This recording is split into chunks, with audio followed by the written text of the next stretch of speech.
Just hello. Hello. Hi. Hi, buddy. Hi, I love you.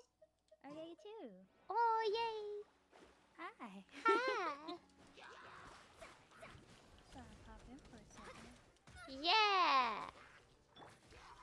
Can you make yourself a little bit louder? Yeah. Thank you. I can Am also I make... louder now? Yeah, you're definitely louder now. That's perfect. Okay. Okay. Oh my gosh, that magic carp though, that Kellen put in the chat. Yeah. I didn't see it. What is happening? I need to scroll up. Oh no. Oh god. Okay. All right. That's the thing. That's enough internet for the day. That's yep. Yep. Made it. Mhm. Hi everybody. Hello. How's your day? We good. It's cool. You know, when I first got hired on this game, I had no idea how big of a thing it was. Yeah. Yeah. I had right. no clue. Me neither. It's just some little. Okay. I was like, oh, it's just a little game from China. It's all good. And then it's like fucking huge now. And I'm like, oh, okay, never mind. I was wrong. Yep. It's huge.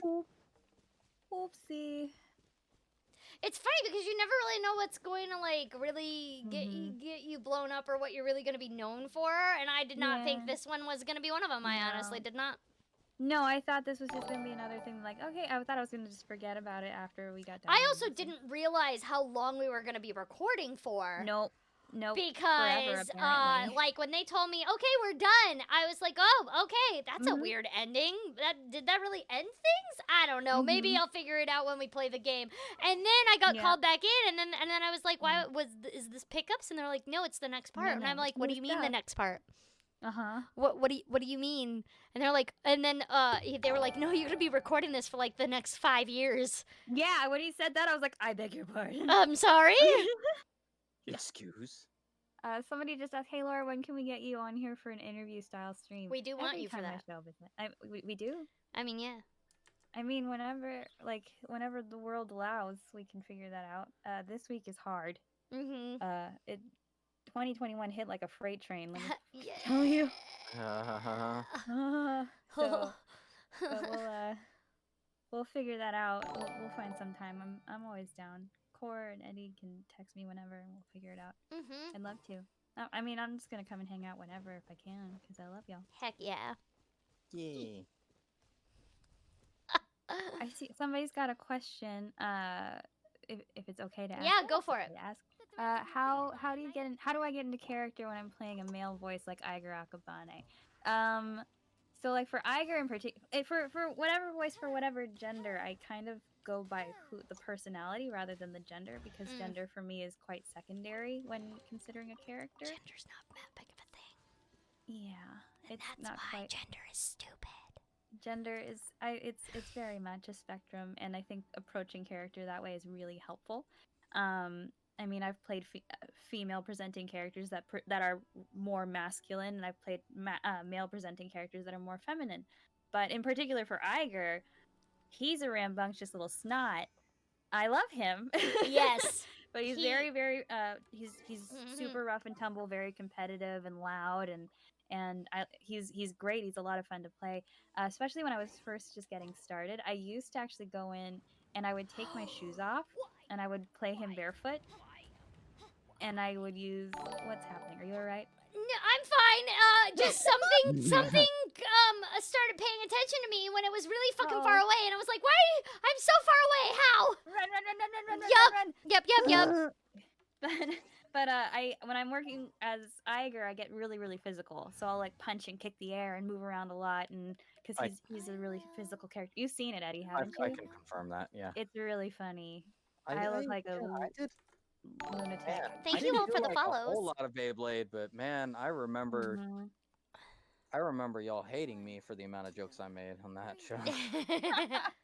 Well, I mean, well, you came in with the puns, and Beyblade is so easy to pun, and everybody, so easy. And it's just painful. And like when I first got into it, because when I was the main character on that season, it was a lot. I was in a lot. And I remember. Thank you for the raid, Kitsuneke. Hi. I remember there was one time I was doing a session. It was a particularly loud one, and it was kind of just like all screaming. And I had a break, right? Like we were at an hour, and so like, all right, let's take a quick 5. And I was gonna go get some more tea and like use the restroom or whatever. And I was walking by the office, and I looked into the office, and the people who were working in the productions office, they were looking at me. They were like scared, and they're like, "Laura," and I was like, "Yeah, are you okay?" And I was like, "What?" Because you're a quiet person in real life. They're like, "We can hear you." Down the hall, around the corner, they could. Which I mean, the booths usually like you can hear if it's like a pretty Booth big is meant screen. to keep noise out, not Yes. keep noise in. Yep. Yeah, but they definitely muffle pretty well. But yeah, you can hear the screamings. And there was a lot of the screamings. And you can always hear me no matter what, so. I think it's a little late for an Achilles. My roommates might make me sleep outside. Yeah, let's not do that. But I appreciate the ask. Maybe some other time. When we get Laura on at an earlier time. Yeah, maybe we can work that out. That can be a time when you are ready, and don't have to re-warm up after you've warmed down for the day. Yeah. You mean cooled down? Either way. Same thing. Cool. All the good things. I saw Mr. Perfect asked if I voiced 2 people in this game. Yes, I play Xinyan and I play Barbara. And they're great, by the way. Thanks. I play other characters too. I just forgot. They are. I have some NPCs in there. Yeah, I'm like 12 characters, but I only remember like 4 of them. Yeah, I don't know. I'm a shop owner somewhere, and I'm a little ghost girl somewhere. I know where you are. Do you? Yeah, I know that ghost girl. She scared the fucking shit out of me. Sorry. Right, go ahead, Neat. Did she scare you? Yeah, I don't like ghosts. Oh, I'm sorry. See, that whole thing about like Ghostbusters where I ain't afraid of no ghosts. I can't say that. That's not true. I totally am. Fair. Which is funny because I don't believe them. And yet. Dusty Ming. Okay, I'm seeing a few people asking for the Barbara song. Oh, yay. Everybody's yelling. Okay. Yay!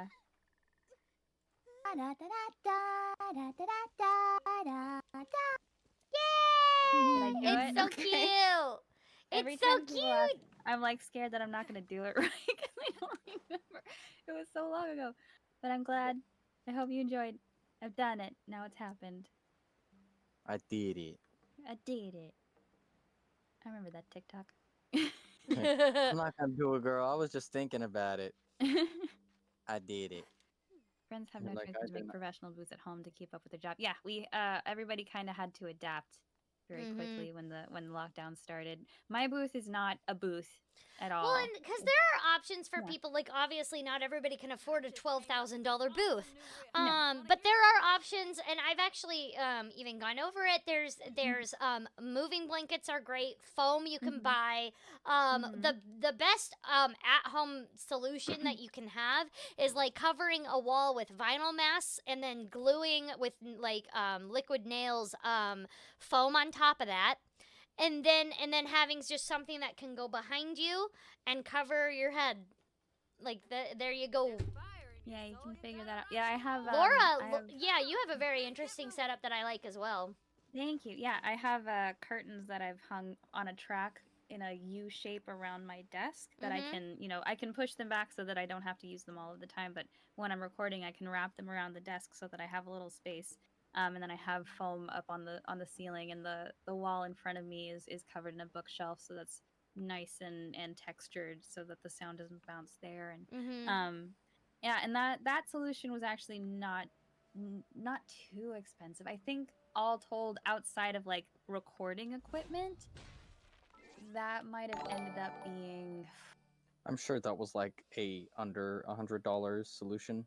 No, because Or the blankets themselves were a bit pricey, and I bought 2 of them. Oh So yeah, you got like some really heavy yeah, I curtains, got some actual like theater curtains, right? they're the what are they called? The producer's choice. Ah, Producer's yeah. choice Oh yeah, yeah, yeah. curtains, and they've got the grommets, and so those I think are like $97 a pop, and I bought 2 of those. Ooh, So damn. that's 200 there, and then the foam itself. So it was probably close to like I'd call it like 275, maybe just below $300 for that. Which I mean is middle. That's like middling grade because Yeah. some people are they're getting booths that are upwards of like she said $10,000. $10,000, $12,000, and then there are other people who are still working through in their closets. Totally acceptable. There's lots of things that we can. There's lots of things. Yeah, and like no, not every closet is a good option. For example, my closet upstairs was not a good option for me, before my roommate moved in with a booth. Thank God, because the closet was actually too small. I can't actually fit in that closet, and my hangers can barely fit in that closet. So it was just not a good option. And if I can't fit myself in there, that means I can't fit a mic or a monitor or anything like that in there either. So before my roommate moved in front, like I actually used the space that I'm currently in right now. I had a room divider that was foldable that we put vinyl mass on, and then we glued foam on it, and then in the wall in front of me that you guys don't see, there is vinyl mass on the wall, and then there is foam on that, and then I'm like right under the stairs, so above me there is also vinyl mass, and then foam on that. Yeah. Sounds like a solid solution. Yep. When you're... And then it started raining one day, and then I had to hang up a blanket in front of like the slider door because you could hear the rain. I'm scared of. And I was like, God damn it.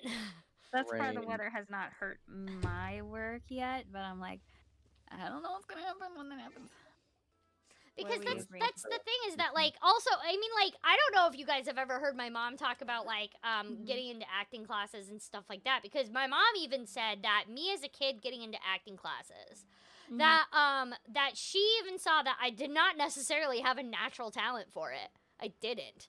But that the reason, like, because, like, she got to sit in on one of the one of the first auditions, which I ended up booking. It was, like, the first job that I ever got as, like, a professional. And she even said, like, I wasn't the best person there. I wasn't. We had to dance, so automatically I'm not the best. And I wasn't necessarily the best actor there either. I was 8 at the time, but yes, there were better 8-year-old actors, but I got the job over others. And she said the reason why though was because for some reason you always wanted to watch Corina over Corina. You're like and that's because I may not be the best actor, but I'm gonna make you entertained, damn it. That's the point. And I guess I understood that at a very young age. Well, there was this one moment I was like in this class. It was a jazz singing class, right?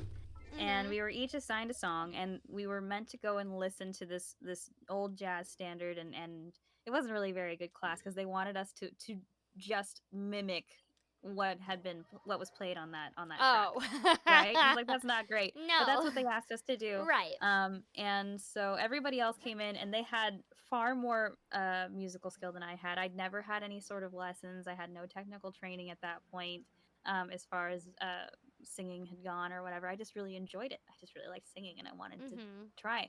So everybody else went up, and they were technically heads and shoulders above me.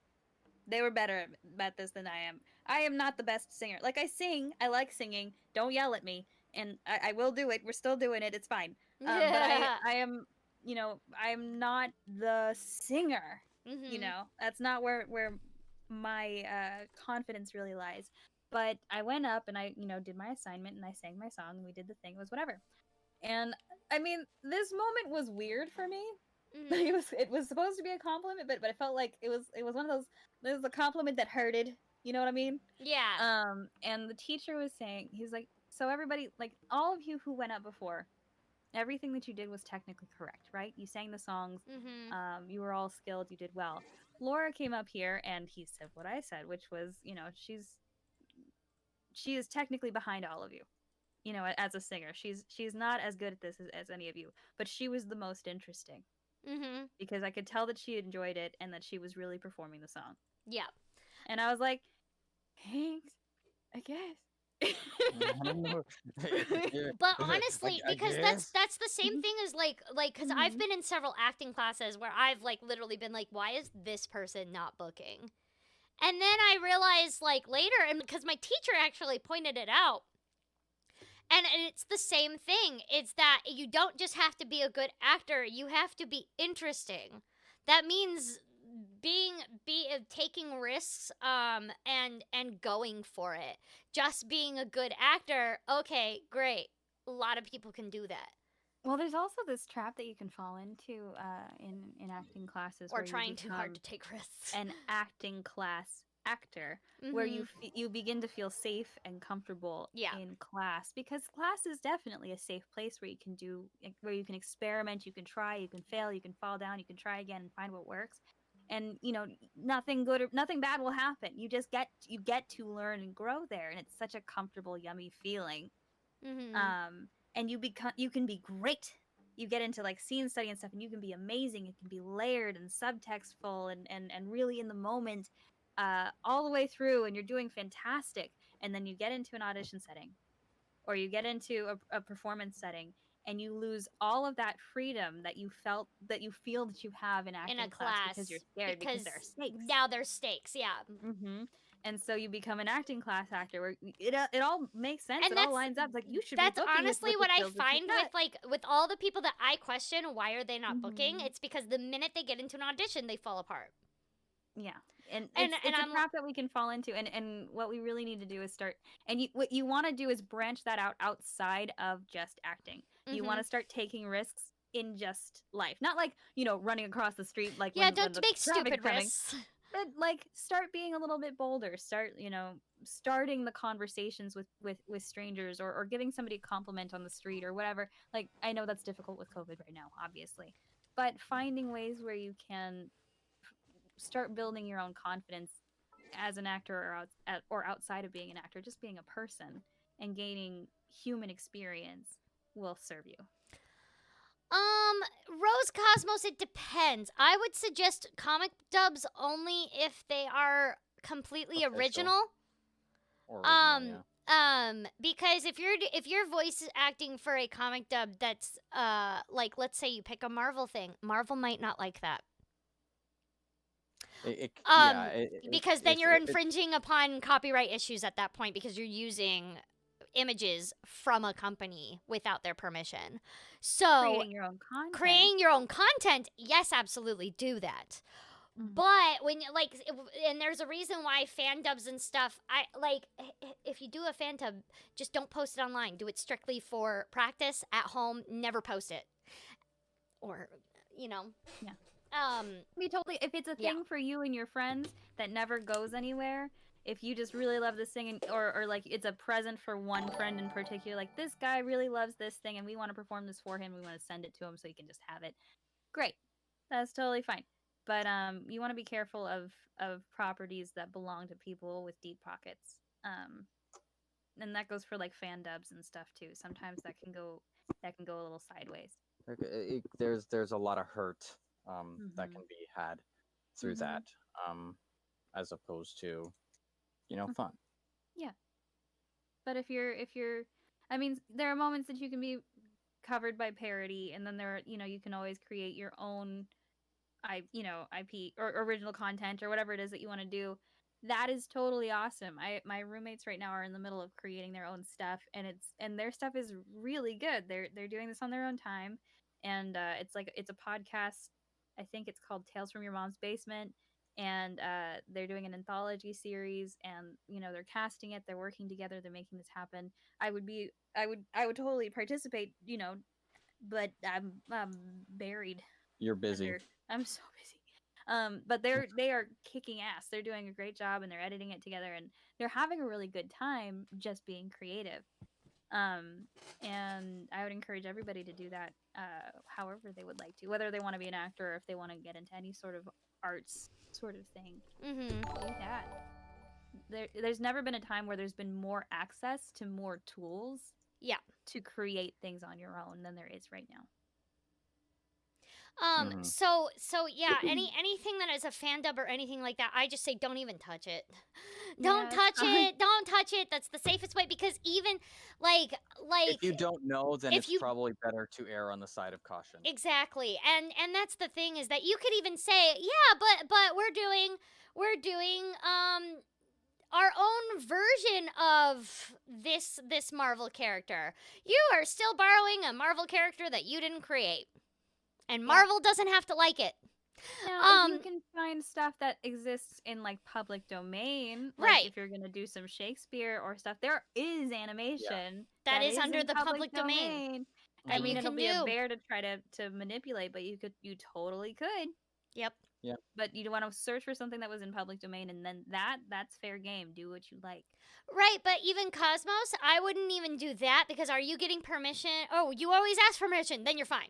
If it's an original thing, completely original by the artist, and the artist says that you can do it, 100% go for it. And as I said, guys, when you get into acting, you really want to book commercials, because they will pay your bills for the rest of your life. I'm not even joking. That's voiceover and on camera. You want to book commercials. They always do really well. We know. Because I've only booked like 2 commercials, and one of them got canceled because people got offended by it, which I'm still confused why, because we were only making fun of white people, but of course white people are the loudest. And then the other one, though, was a Got Milk commercial, and it was regional. So the Got Milk commercial paid really well, but it was also regional, so it didn't pay as well as like a national commercial. Right. So, fair enough. Yeah, and that's the difference. Yeah. You guys remember when Michael Bay did a Got Milk commercial? Oh my God. I think I do. No. It's so obnoxious. Like, it's one of those things where I'm like, jeez. Oh, well, she's in the ground, drowning? What? Like you do. Yeah, I never got to do a commercial. So I'm very I'd love to know how my life might have gone, because I never really had representation. So everybody knows here that I'm an actor, I'm a voice actor. I don't have an agent, and I never really have had one.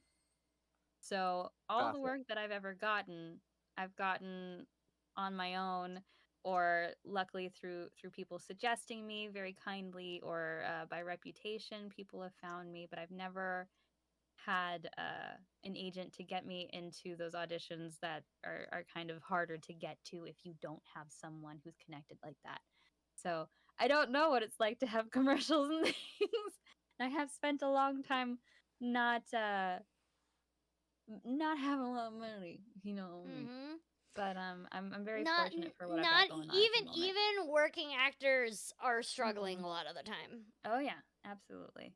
A lot of folks think, I could name many actors off of the top that work all the time and are very broke. That are just far too amazing to not be just getting all of the good work, Yeah, and I mean, a lot of that, there's so much that's involved in like casting and what constitutes a successful career, quote unquote, and what's going on with people and where they are, and there's just so much that goes into it that you never really can tell who's gonna get or not make it or whatever.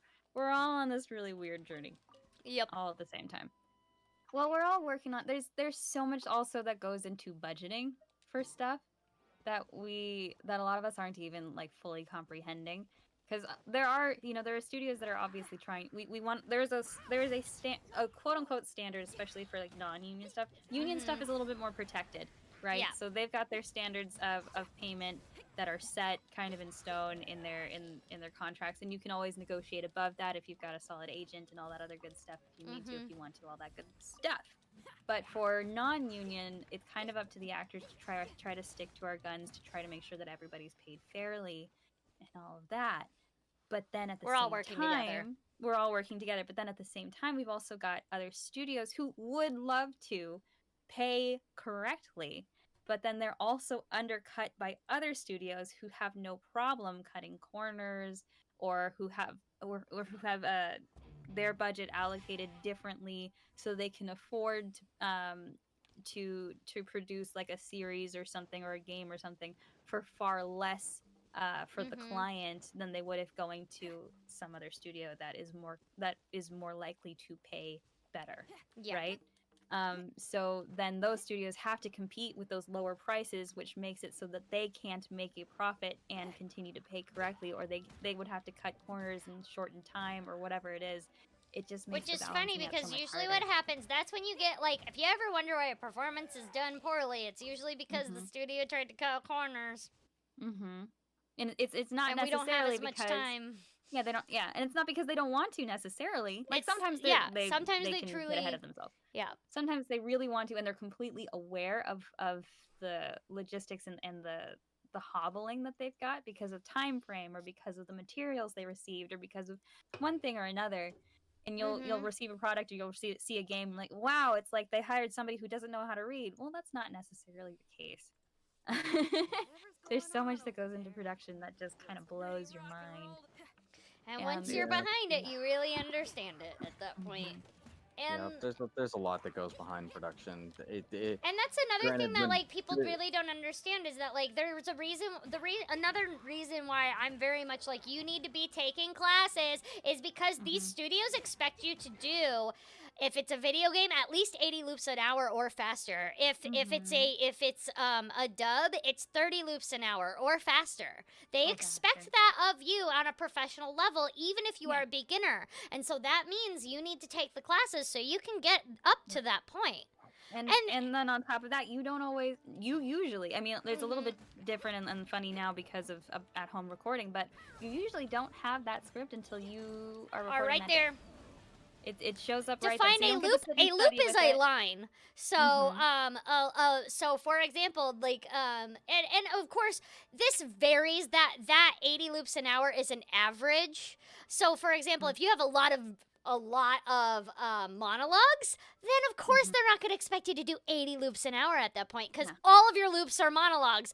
But they still expect a certain standard to get certain things done. I'm actually lucky that on MiHoYo, I love working with them because they have been very chill to work with, at least for me.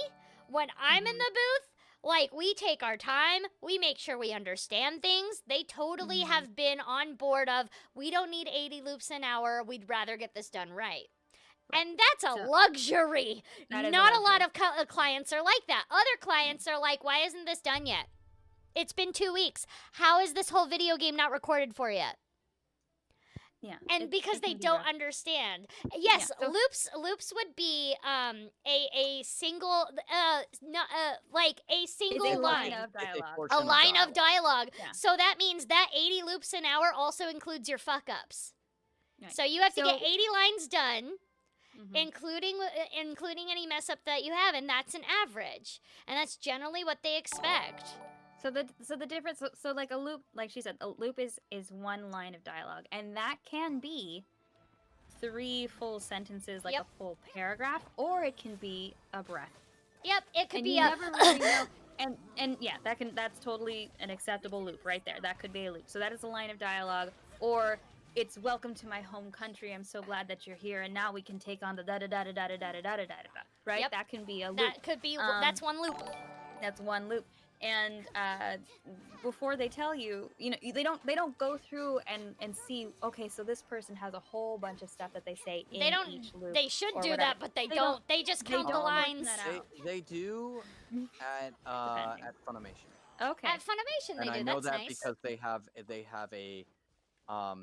a formula, and it's like a actual math formula, and it accounts for long lines. Taken into account, you want this many an hour, considering that you have this many long lines, this many short lines, and this many efforts. Well, that's also the interesting thing about them, because Funimation, they don't usually do like loops, they do cues. Right. Because they'll portion it out, so one cue can have 3 lines of dialogue in it. rather than Yeah, and I mean, we'll have things might be a little bit different now. I haven't worked for Funimation for like 5 or 6 years. Yeah.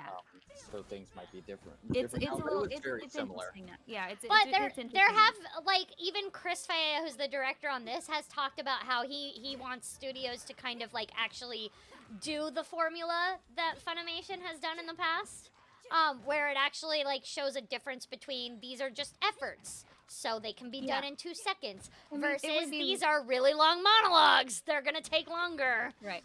The reason I would love something like that if you know, if it was available. And part of the reason that some studios don't do that is because they are not afforded the time. To have somebody go through and again, clients will literally be like, "How is this not done yet? You can't get a whole video game recorded in 2 weeks." Right. So we don't have the time to sit and do that necessarily all of the time, but it would be so lovely to do, not only because like, oh, there's monologues and there's efforts or whatever, but sometimes, like say on something like Beyblade, you have a lot of lines that not only are they efforts and reactions, but they're super technically taxing on the voice. And if you don't do them correctly, or if you do too much at one time, you can harm yourself. By the end of my first season of Beyblade, especially like towards the middle end of that, when Iger gets into his like super dark phase and he's screaming all the time and he's got his really like rough texture going on, I was limited to only 2-hour sessions at a time, period. I was also limited to only 2 hours, 2 hours a session for Dino Girl Galco, and that was because the director required it. My director, thank God for her that she did this for me, because not all will do that. Because Susie is a great director who's also been a voice actor, so she gets it. She flat out went to Netflix and was like, "Corina's only doing 2 hours at a time, and I'm not allowing anything more." Yeah. And that's not from Corina, that's from me. Tony left, like, after we got to a certain point, when we finished a session, Tony left the booth, walked into the production office, and was like, Laura's not doing any more than this many hours at a time. Yep. That's just going to be the way And that's also a luxury, by the way. Not every director is going to do that for you. Yeah, nor do they have the time to necessarily afford. As much as they would like to. So, you know, you try to negotiate it as much as you can, and you take as many breaks as you can, especially when you know that you're working on something very, very taxing. So, you know, you instead of taking a break once an hour, which sometimes directors forget to do, but instead of taking like a break once an hour, maybe a little, like, you know, once every 45 minutes or once every 30 minutes, I need you to sit down and be quiet for 3 minutes, just to make sure that you can keep your vocal health up. Yeah, especially, and that's one of those things that sadly doesn't get taken into account a lot when it comes to anime. The care of the voice actor.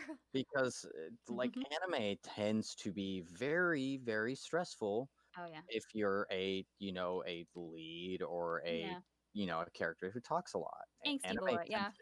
Anime is a very stressful, vocally stressful. It definitely can be, depending on your and that's the thing, is that you could even protect your voice all you want, and even using a voice that does, like, you could hold for 4 hours, but can you hold that for 4 hours every day for a whole week? That actually could at that point actually hurt your voice, and that's why it's important that you understand when you're hurting your voice, so you can say something.